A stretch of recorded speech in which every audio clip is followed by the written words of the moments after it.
Dom v meste s garážou a pozemkom takmer 700 metrov štvorcových. No čo na to poviete?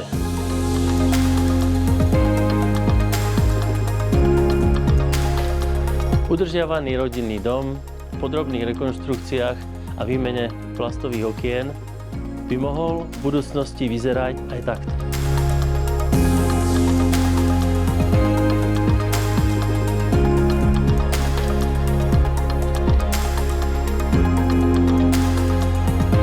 Vykurovanie je riešené plynovým kotlom, alternatívne pecou na pevné palivo. Rodinný dom so všetkými inžinierskými sieťami je celý podpivničený a má dve nadzemné podlažia.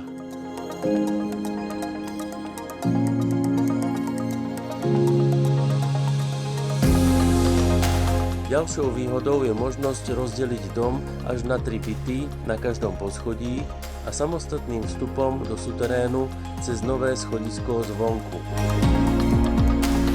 Sme v Liptovskom Mikuláši v mestskej časti Palucka. Máme tu nemocnicu, školu, máme tu obchodné centrum. Na diaľnicu D1 je to len 2 minúty. A do centra tiež iba kúsok. Rodinných domov v centre mesta s takýmito parametrami a s takýmto pozemkom je ako šafránu. Tak ma neváhajte kontaktovať, lebo je len otázkou času, kedy sa predá.